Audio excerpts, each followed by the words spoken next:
So, what do you think? Professional enough for an ace reporter? Sure. You hate it. No, I don't hate it. You look great. I guess I'm just a little surprised at how easy you were able to get a job in this economy. With Todd Manning, nonetheless. Well, I told you I can be very persuasive. I'm starting to realize that. Always go after what you want in life, Stephen Lars. Don't let anyone or anything get in your way. I didn't. Now look at me. I've got a second chance with my son, a new job, and a promising relationship. Mom, why don't you just focus on the job for now, you know? See how it goes. You don't want to make too many changes all at once. Oh, you know what'll never change? How much I love you. I better get going. I don't want to be late my first day on the job. Good luck. Thanks.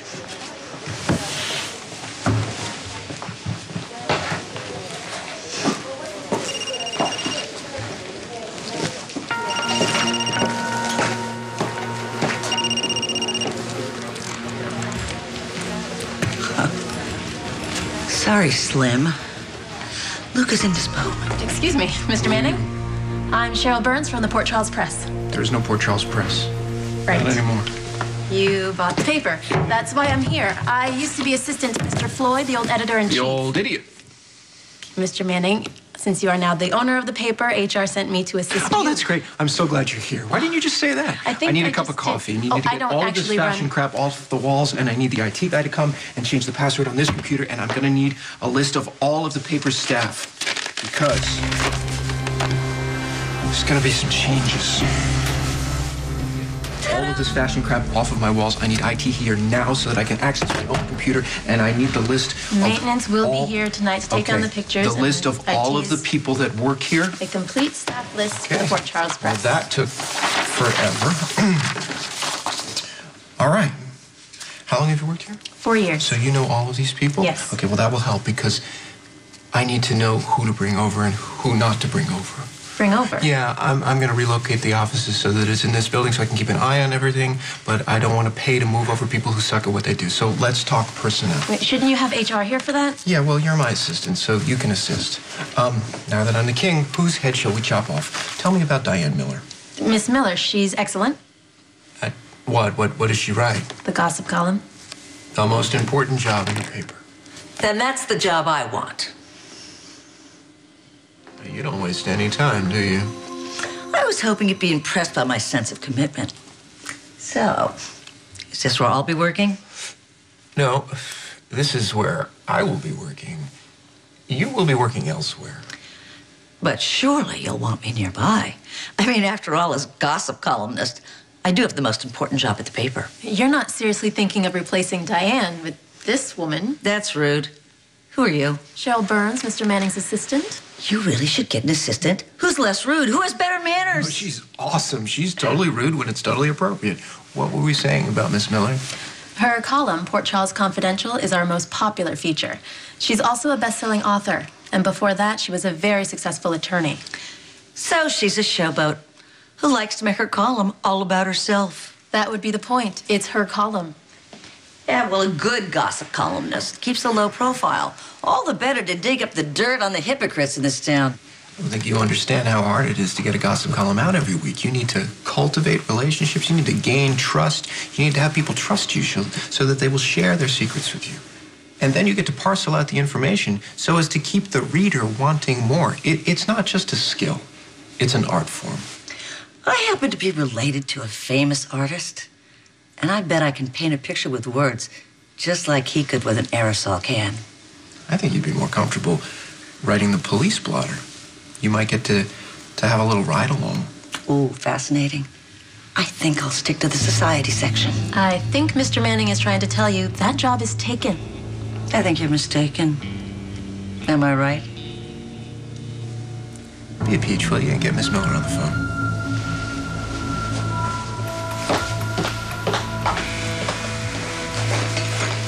I thought we had an understanding. I have to print a paper that people actually want to read. People will want to read my column if I get a chance to write it. And if I don't, I'm sure there's some other paper that will pay to print what I know. Mr. Manning, Diane Miller's on line 1.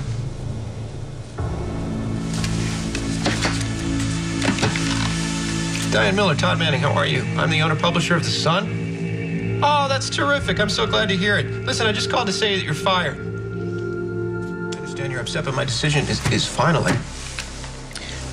You know, yeah, I gotta go, but you should feel free to call my office anytime and we'll discuss this further. If she ever calls, don't put it through. I can't believe you just fired Diane. The gossip column is the most popular feature in the paper. You mentioned that. So why would you get rid of a best-selling author? This is a business in transition. I can fire whoever I like. I think I mentioned Diane is an experienced attorney. You just singled her out and fired her without cause to give her job to someone with no experience. Yeah. So? So that's grounds for wrongful termination. If you're not careful, you're going to start your new tenure with a lawsuit. Wow. That's great.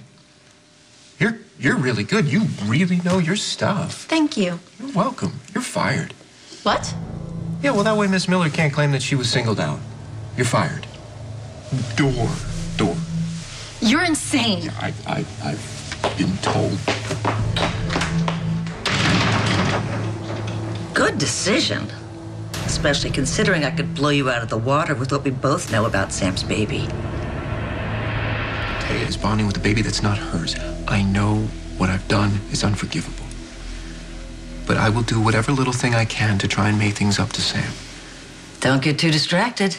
That's how secrets slip out. Enough with the threats, okay? You have your job. Let's just leave it at that. It wasn't a threat. It was just a little friendly reminder. Here's another little friendly reminder, okay? I'm not the only one with a secret. You want to threaten me with blabbing about what I've done to Sam? How about I tell the world that you hid Anthony Zaccaro's body to protect a killer? Yeah, the man I was trying to protect didn't even kill Anthony. You did all of that to protect someone who's innocent? I wouldn't call him innocent. I recently learned that he's been carrying on with another woman behind my back. Did you tell him that you knew he was cheating on you? He didn't deny it. Ouch. Lucky for him, I'm very forgiving. The other woman wasn't even his type.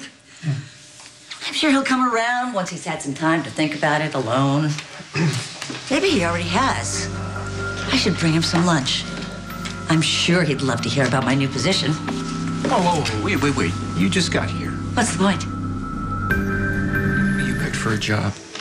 You pushed me to fire somebody who was qualified, somebody who was a best-selling author, and I did that without blinking an eye. But I draw the line in cutting a check for you if you've done nothing to earn it. If you're going to work for me, you need to work, like at a desk. Are you forbidding me from leaving? What if I am? Well, I would be upset. And we both know what could happen if I get upset.